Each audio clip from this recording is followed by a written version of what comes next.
शुरू करें। सभी पत्रकार बंधुओं को नमस्कार। कल मैंने भारत के प्रधानमंत्री को पत्र लिखा था कि इस देश में कोचिंग सेंटर्स की लूट को रोकने के लिए कानून बनाया जाए। केंद्र सरकार एक ऐसा कानून बनाए जो सभी राज्यों में लागू हो और उसकी एक निश्चित प्रक्रिया फॉलो की जाए सभी कोचिंग सेंटर्स के द्वारा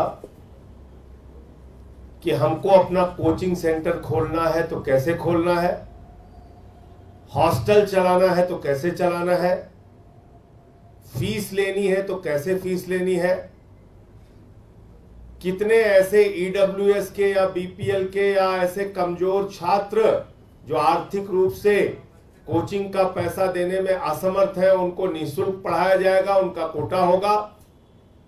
ऐसे कुछ नियम और कानून बनाए जाए और खास तौर से पेपर लीक में जिन कोचिंग सेंटर्स का नाम आता है, जिन कंपनियों का एग्जाम कराने वाली कंपनियों का नाम आता है, उनके ऊपर कैसे प्रतिबंध लगाया जाएगा और कैसे उनके खिलाफ कार्रवाई की जाएगी। क्योंकि पेपर लीक गुजरात हो, बिहार हो, यूपी हो, हरियाणा हो, राजस्थान हो, देश का कोई राज्य आज की तारीख में अछूता नहीं है जहां के छात्र पेपर लीक से पीड़ित ना हो।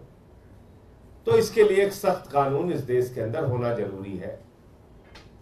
ऐसा मैंने पत्र भारत के प्रधानमंत्री जी को लिखा था।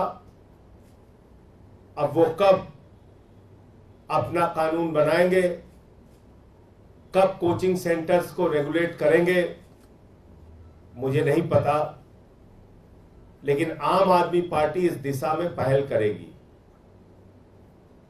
और जब सदन में राजेंद्र नगर के विषय पे चर्चा हो रही थी, कोचिंग सेंटर में जो दुर्भाग्यपूर्ण घटना हुई जिसमें 3 छात्रों का जीवन गया, उस पर चर्चा हो रही थी, तो अपोजिशन के बहुत सारे दलों ने, इंडिया गठबंधन के बहुत सारे दलों ने यह मांग की कि कोचिंग सेंटर्स के ऊपर लगाम लगाई जाए। और खुद हमारे सभापति जी खुद स्वयं चिंतित थे कि ये कोचिंग सेंटर्स की जो मनमानी, जो इनका रवैया है, इस पे रोक लगनी चाहिए। उस पे वो भी उनकी भी चिंता सामने आई। तो इंडिया गठबंधन के दलों से भी इस संबंध में बात होगी और केंद्र सरकार से भी इस संबंध में बात होगी। हम लोग लगातार दबाव बनाएंगे इसको लेकर कि कोचिंग सेंटर्स को रेगुलेट किया जाए, नंबर 1। दूसरी बात, दिल्ली सरकार ने आज इस दिशा में पहल की है और दिल्ली सरकार कोचिंग सेंटर्स को रेगुलेट करने का, कोचिंग सेंटर्स को कानून के दायरे में लाने का, कोचिंग सेंटर्स को कुछ नियम निश्चित रूप से उस प्रक्रिया का पालन करना होगा, ऐसा कानून लाने जा रही है। उसके लिए एक कमेटी भी बनाई गई है और इसकी शुरुआत आज से दिल्ली सरकार कर रही है। तो ये मैं समझता हूं कि दिल्ली में आकर अपने भविष्य का फैसला करने वाले और अपने उज्जवल भविष्य का सपना देखने वाले छात्रों के लिए और उनके परिवारों के लिए एक सुखद समाचार है कि हम लोग इस दिशा में, दिल्ली सरकार आगे बढ़ चुकी है। कल जो जानकारी मिली कि दिल्ली के एलजी महोदय अपने घर पर उन्होंने मीटिंग बुलाई थी। अब भाजपा ही कहते हैं आम आदमी पार्टी सरकार इसलिए दोषी है, उसलिए दोषी है, उसलिए दोषी है। उनका एलजी क्या कर रहा है, उनके कहने पे वो कैसी साजिश कर रहा है, इसके बारे में भी आपको सोचना चाहिए। एलजी महोदय अपने घर पर एक मीटिंग बुलाते हैं जिसमें वो अधिकारियों को बुलाते हैं और कोचिंग सेंटर्स के मालिकों को बुलाते हैं। अब कोचिंग सेंटर्स के मालिकों के साथ बंद कमरे में क्या बैठक कर रहे हैं? जिन कोचिंग सेंटर्स के मालिकों के खिलाफ आपको कार्रवाई करनी है, सख्ती से जिनके खिलाफ आपको कार्रवाई करनी है, जिनसे निपटना है, उनसे आप बंद कमरे में मीटिंग कर रहे हैं। और क्योंकि उस मीटिंग का खुलासा ना होने पाए, इसलिए आप दिल्ली सरकार के मंत्री को नहीं बुला रहे। दिल्ली सरकार के मंत्री को बिना बुलाए बंद कमरे में एलजी महोदय कोचिंग सेंटर्स के उन मालिकों के साथ मीटिंग गुपचुप कर रहे हैं जो बेसमेंट में क्लासेस चलाने के दोषी हैं, जो बेसमेंट में लाइब्रेरी चलाने के दोषी हैं, जो तमाम इलीगल एक्टिविटीज करने में दोषी हैं, जो कोचिंग सेंटर्स छात्रों से अनाप शनाप फीस लेने का काम करते हैं।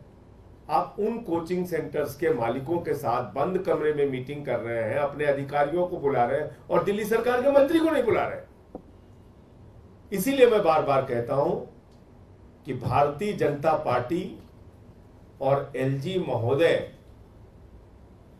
दिल्ली सरकार को बदनाम करने की गहरी साजिश में दिन रात शामिल रहते हैं, दिन रात इसी काम में लगे रहते हैं।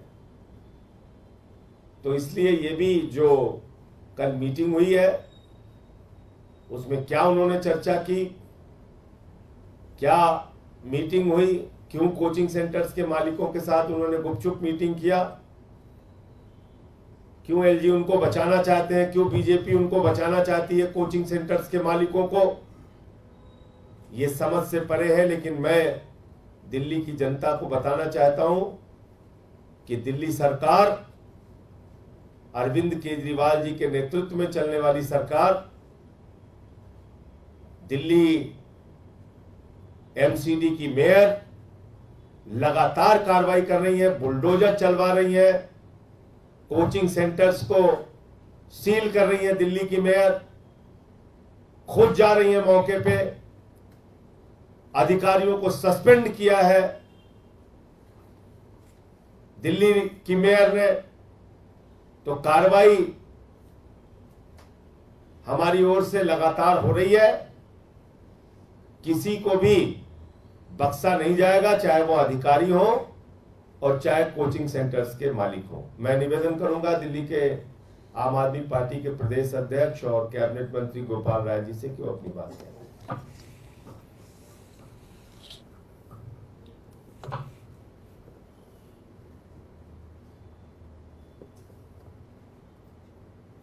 दिल्ली के अंदर राजेंद्र नगर में जिस तरह से दुर्भाग्यपूर्ण घटना घटी, जिसमें 3 छात्रों को अपनी जान गंवानी पड़ी, जिसमें उनका कोई कसूर नहीं था, उनके मां बाप का कोई कसूर नहीं था। इस दुर्भाग्यपूर्ण घटना के बाद आम आदमी पार्टी ने, आम आदमी पार्टी की सरकार ने, आम आदमी पार्टी के मेयर ने यह निर्णय लिया कि किसी भी कीमत पर इस घटना के जो भी जिम्मेदार लोग हैं उनको बख्शा नहीं जाएगा। उसके लिए रात में ही हमारे वहां पर राजेंद्र नगर के विधायक वहां पहुंचे, मेयर शैली, डॉक्टर शैली ओबेरॉय वहां पहुंची। उसके बाद रात में ही इस पूरे घटना का कारण क्या है, क्योंकि उस समय अचानक किसी को समझ में नहीं आ रहा था कि अचानक पानी कैसे पहुंच गया वहां।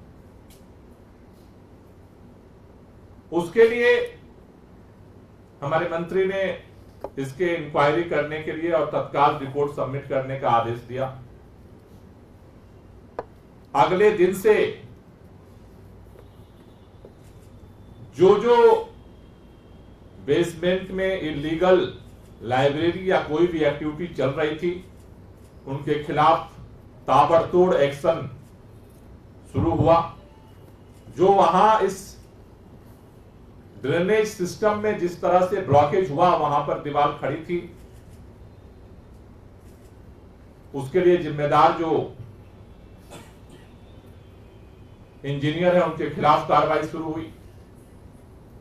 लेकिन हमने ये देखा कि इन सारी गतिविधियों के, सारी कार्रवाइयों के साथ साथ राजेंद्र नगर से जो एक घटना के बाद जो आवाज उठी, धीरे धीरे पूरे दिल्ली के अंदर कोचिंग संस्थानों में जिस तरह की मनमानी है, जिस तरह की प्रताड़ना है, उसको लेकर के आवाज उठनी शुरू हुई।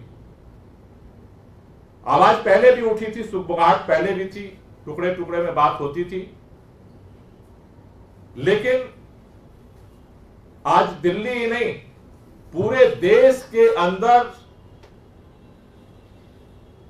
जिस तरह का बेरोजगारी का आलम है, हर गार्जियन, हर परिवार अपने बच्चों को चाहता है कि इस कंपटीशन के दौर में अच्छे से अच्छे पढ़ाई के बाद कोचिंग मिले, जिससे वो नौकरी हासिल कर सके। लेकिन पूरे देश में बेरोजगारी का मार झेल रहे नौजवानों के साथ साथ उनके गार्जियंस दोहरी मार झेल रहे। पहला, उनको अपने बच्चों को कोचिंग कराने के लिए जो संस्थानों में भेजना पड़ता है, वहां जिस तरह से मनमाना फीस है, रहने के लिए जिस तरह का मनमाना सिस्टम है, सारे नियमों को ताक पे रख करके जिस तरह से पूरा कोचिंग उद्योग फैल रहा है, जिसका कोई माई बाप नहीं। और दूसरी तरफ जब वो परीक्षा दे रहे हैं, 2 साल 3 साल 4 साल तैयारी करके परीक्षा देते हैं, पेपर लीक। दूसरी परीक्षा दी, पेपर लीक। यूपी की परीक्षा दी, पेपर लीक। राजस्थान की परीक्षा दी, पेपर लीक। हरियाणा की परीक्षा दी, पेपर लीक। हर गार्जियन इस तनाव और इस टेंशन में देश के अंदर जी रहा।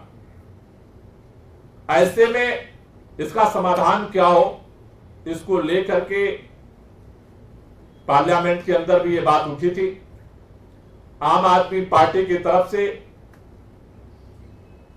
हमारे राज्यसभा सांसद संजय सिंह जी ने प्रधानमंत्री जी को भी इस पर लिखा कि आज वक्त की जरूरत है, इसका समाधान है कि पूरे देश में कोचिंग संस्थानों की फीस को, उनके संचालन को, उनके निर्माण को नियमित करने के लिए कानून बनाया जाए। और साथ ही साथ जो ये पेपर लीक का सिलसिला देश भर में चल रहा है, उसको भी रेगुलेट करने के लिए जो पहले से कानून बने हुए हैं, उनमें संशोधन करके एक अस्थायी और मजबूत सिस्टम को देश में खड़ा किया जाए। आम आदमी पार्टी चाहती है कि देश के माननीय प्रधानमंत्री जी, देश के शिक्षा मंत्री जी, जो देश की आवाज है, देश की जनभावना है, छात्रों की जो पीड़ा है, छात्रों के गार्जियंस की जो पीड़ा है, लोग खेत बेच बेच करके अपने बच्चों को कोचिंग कराते हैं, कर्जा ले ले करके लोग अपने बच्चों को कोचिंग करा रहे हैं, इस उम्मीद में कि शायद कल वो सिलेक्ट हो जाएगा तो हमारे परिवार का, हमारे खानदान का नाम और काम आगे बढ़ेगा। लेकिन जिस तरह से मनमाना साम्राज्य है, इसे कंट्रोल करना आज वक्त की जरूरत है। और पार्टी की तरफ से हम निवेदन करना चाहते हैं कि प्रधानमंत्री जी पहल करें, संसद के अंदर एक ज्वाइंट कमेटी बनाई जाए सभी पार्टियों के सांसदों की, और वो कमेटी सभी छात्रों से, कोचिंग संस्थान के मालिकों से, जो गार्जियंस हैं उनका क्या दर्द है, गार्जियंस अभिभावकों को रख करके एक ज्वाइंट कमेटी बने और वो इस देश के अंदर जो एक नई चुनौती इस बेरोजगारी के दौर में उभर करके आई है, इसका समाधान करें। ये हम आम आदमी पार्टी की तरफ से प्रधानमंत्री जी से मांग कर रहे हैं। और साथ ही साथ आज दिल्ली सरकार ने ऐलान किया है कि दिल्ली के अंदर कोचिंग संस्थानों को रेगुलेट करने की पहल दिल्ली सरकार शुरू करने जा रही है। इसके लिए कमेटी बना करके अलग अलग सेगमेंट के साथ बातचीत करके इसको तैयार करके हम लोग विधानसभा के अंदर इसको लेकर के आएंगे, जिससे कि इसका अस्थायी समाधान हो सके। और आखिरी बात मैं ये कहना चाहता हूं कि दिल्ली के अंदर कोई भी अगर ये सोचता है, चाहे वो भारतीय जनता पार्टी हो, चाहे हमारे एलजी साहब हो, चाहे कोई अधिकारी हो, कोई अगर ये सोचता है कि दिल्ली का मुख्यमंत्री जेल के अंदर है इसलिए हम कुछ भी करेंगे, वो आम आदमी पार्टी की सरकार नहीं चलने देगी। हम जनता के साथ हैं, छात्रों के साथ हैं, लोगों के साथ खड़े हैं। जितनी मजबूती के साथ पहले खड़े थे उतनी मजबूती के साथ आज भी खड़े हैं। हमें सड़क पर लड़ना पड़ेगा तो सड़क पर लड़ेंगे देश दिल्ली के लोगों के लिए। सरकार की तरफ से लड़ना पड़ेगा, सरकार की तरफ से लड़ेंगे। जो जो अधिकार हमारे पास है हम सारे अधिकारों का उपयोग करेंगे, लेकिन दिल्ली के लोगों को किसी भी कीमत पर परेशान नहीं होने देंगे। दिल्ली के लोग लावारिस नहीं है। भारतीय जनता पार्टी जिस तरह से सोच रही है कि हमने सुप्रीम कोर्ट के फैसले को पलट दिया, दिल्ली सरकार के सारे अधिकार को हमने छीन लिया, इसलिए दिल्ली सरकार चुप बैठेगी, दिल्ली के मंत्री चुप बैठेंगे, दिल्ली के विधायक चुप बैठेंगे। हम जनता के साथ थे, हैं और रहेंगे, और जितनी ताकत है उससे ज्यादा उनके लिए हम काम करेंगे। ये संदेश हम भारतीय जनता पार्टी को देना चाहते हैं और ये निवेदन करना चाहते हैं भाजपा के सांसदों से भी कि पार्लियामेंट चल रहा है। हर पार्टी का सांसद चाहता है कोचिंग संस्थानों को रेगुलेट किया जाए। मुझे लगता है कि ज्वाइंट कमेटी बननी चाहिए पार्लियामेंट के अंदर, सभी पार्टियों के सांसद उसमें हो और इस कानून को जो है लाने की प्रक्रिया शुरू की जाए। Thank you. एक अंतिम एक बात बता दूं आपको कि जो ये Edutest solutions private limited company थी जो परीक्षाएं कराती है, इसका कल मैंने आपको बताया था कि यूपी पुलिस कांस्टेबल की भर्ती जो हुई थी उसमें इसको ब्लैक लिस्टेड किया गया था, इस कंपनी को, उसका जो पेपर लीक हुआ था। और इसी तरीके से बिहार में भी 2017 में कर्मचारी चयन आयोग की भर्ती हुई थी, उसमें इस कंपनी के मालिक का जो बेटा है उसको गिरफ्तार किया गया था। मालिक कौन है? गुजरात की कंपनी है। मालिक कौन है? सुरेश चंद्र आर्या, और उसका बेटा है विनीत आर्या जो गिरफ्तार हो चुका है पेपर लीक के मामले में पहले। और वो कितना ताकतवर है कि भारत के प्रधानमंत्री के साथ उसकी फोटो आपको देखने के लिए मिल जाएगी। इतना ही नहीं, ये हरियाणा के, उत्तर प्रदेश के मुख्यमंत्री, तत्कालीन हरियाणा के मुख्यमंत्री खट्टर जी और उत्तर प्रदेश के मुख्यमंत्री योगी आदित्यनाथ जी और उनके साथ इनकी फोटो। तो जब इतना ताकतवर आदमी है ये, तो इसके खिलाफ पेपर लीक कांड में कैसे कार्रवाई होगी भाई? आज मेरा प्रश्न भी सदन में, संसद में इसी मुद्दे पे लगा है, तो मैं सरकार से इस बारे में सवाल पूछूंगा। सर, आपने अफसरों की अकाउंटेबिलिटी की तो बात करी, एक को टर्मिनेट और एक को सस्पेंड कर दिया है, लेकिन क्या जनप्रतिनिधियों की कोई जवाबदेही या अकाउंटेबिलिटी नहीं हो सकती? क्योंकि पार्षद आपका, विधायक आपका, सरकार आपकी, और लगातार बीजेपी भी यही मांग कर रही है इस्तीफे की।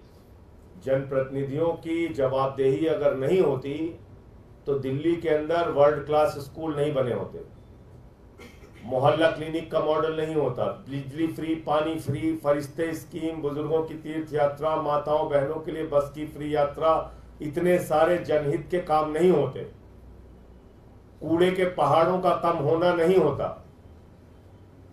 तो हम तो अपनी रिस्पॉन्सिबिलिटी खुद से फिक्स किए बैठे हैं, दिन रात मेहनत करते हैं, काम करते हैं, लेकिन जो एलजी के साथ मिलकर भाजपा साजिश कर रही है उसका क्या करें? उसके लिए लड़ाई लड़नी पड़ती है, लेकिन लड़ाई लड़के काम केजरीवाल जी ही करा सकते हैं, आम आदमी पार्टी ही करा सकती है। 9 दिन तक वो एलजी के घर में अपने मंत्रियों के साथ धरने पर बैठे रहे। किस लिए बैठे रहे? किस लिए बैठे रहे? मोहल्ला क्लिनिक के लिए, घर घर राशन की डिलीवरी के लिए। तो आप मुझे बताइए कैसे आप अकाउंटेबिलिटी फिक्स करना चाहते हैं? हम दिन रात का वीडियो सामने आ चुका है, जिस मीटिंग में खुद माननीय मंत्री गोपाल राय जी मौजूद हैं, सौरभ भारद्वाज जी अधिकारियों को बाकायदा कह रहे हैं कि भाई आप नाले की सफाई करिए, डिसिल्टिंग करिए। तो देखिए, आरोप लगाना आसान है, आप आरोप लगा सकते हैं, लेकिन हमारे मंत्री हो, विधायक हो, पार्षद हो, दिन रात मेहनत कर रहे हैं। और दुर्गेश पाठक जी और मेयर वहां की डॉक्टर शैली अबरार, दिल्ली की मेयर, दोनों वहां पूरी रात थे राजेंद्र नगर की घटना दुर्भाग्यपूर्ण है निश्चित रूप से, इसमें कहीं कोई दो मत नहीं है। लेकिन हमने अपनी ओर से जितना प्रयास हम दिल्ली की बेहतरी के लिए कर सकते हैं हमेशा किया है, आगे भी करेंगे। ये आपने जो कमेटी की बात कही, क्या ये अलग ही स्वतंत्र कमेटी की आप बात कर रहे हैं, जैसे सभी दलों के लोग हैं, जेपीसी की आप मान रहे हैं? संसद नहीं, वो जेपीसी के रूप में भी कमेटी हो सकती है, एक ज्वाइंट कमेटी हो सकती है, क्योंकि ये तो सरकार को डिसाइड करना है। लेकिन चूंकि इस मुद्दे पर संसद के अंदर चर्चा के दौरान हमने देखा कि सबकी चिंता है कि ये जो प्रॉब्लम देश के अंदर इमर्ज कर रही है उसको रेगुलेट करना चाहिए। मेरा इसमें निवेदन है कि वो ज्वाइंट कमेटी बने, तो मुझे लगता है कि उससे एक बेहतर जो है रेगुलेशन का कानून आ सकता है। सर एक सवाल, वहाँ पर जो छात्र हैं वो कल से आमरण उनकी पे बैठ गए हैं, वो चाहते हैं दिल्ली सरकार या एमसीडी के प्रतिनिधियों से जाके मिले, कुछ मांगे उनकी, मुआवजा है, वहाँ महंगे किराए, तमाम जो डिमांड्स हैं उनकी, उसको लेकर मिलना चाहते हैं। कोई योजना है सर ऐसी? हम खुले तौर पर कोई भी बात करना चाहता है, हर तरह से हम उनके साथ हैं, हम हर समय बात करने को तैयार। वो चाहते हैं वहाँ पर आकर उनसे कोई मिले? नहीं, उनके तरफ से अगर हमारे तरफ कोई आता है तो हम जाके मिलेंगे, वहां भी मिलेंगे, जहां कहेंगे वहां भी बात करेंगे। हम हर तरह से उसके समाधान के लिए जो प्रयास हो सकता है, दिल्ली सरकार के अधिकार क्षेत्र में जो जो पहल है उसमें हम करेंगे। और उसी के तहत आज सरकार ने निर्णय लिया, कल प्रधानमंत्री जी को संजय सिंह जी ने चिट्ठी लिखी थी, लेकिन अभी कोई सकारात्मक जवाब नहीं आया। हमने निर्णय ये लिया सरकार ने कि हम अपनी पहल शुरू करेंगे दिल्ली में, कैसे इन चीजों को रेगुलेट किया जाए। और हम ये चाहते हैं कि चूंकि ये समस्या दिल्ली की केवल नहीं है, पूरे देश की है, इसलिए पूरे देश में इसका रेगुलेशन हो। Gopal ji, as we speak right now, police is detaining the protesters. What do you want to say on this? नहीं, हमारा तो देखिए एक ही निवेदन है पुलिस से कि छात्रों के अंदर आक्रोश है, छात्रों से भी निवेदन है कि शांतिपूर्वक अपने आवाज को बुलंद करें। और पुलिस से भी यही निवेदन है कि उनके साथ सिंपैथेटिकली जो है उनके साथ हैंडल किया जाए। और क्योंकि एक ये दर्द है लोगों का, और उस दर्द का समाधान पे सरकार फोकस कर रही।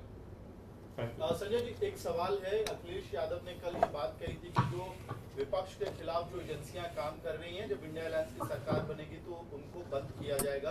तो किन एजेंसियों की तरफ आप लोगों का इशारा है? ये तो सर्वविदित सत्य हो गया है कि कौन कौन सी एजेंसियां आज विपक्ष के खिलाफ लगी हुई हैं, तो उसकी जांच करा के उस समय कार्रवाई करेंगे हम लोग। क्या ईडी, सीबीआई किसकी तरफ आप लोग? तमाम एजेंसियां हैं, तमाम एजेंसियां हैं, तमाम एजेंसियां हैं। जो उसके लिए दोषी लोग हैं वो उनकी जिम्मेदारी कौन तय करेगा? किसी को भी जो कॉलर पकड़ के जेल में बंद कर देते हैं बिना किसी अपराध के, बिना किसी दोष के, उनकी कोई जिम्मेदारी नहीं है। जनता की तनख्वाह, जनता के पैसे से उनको तनख्वाह मिल रही है, तो कुछ भी करने के लिए वो स्वतंत्र है।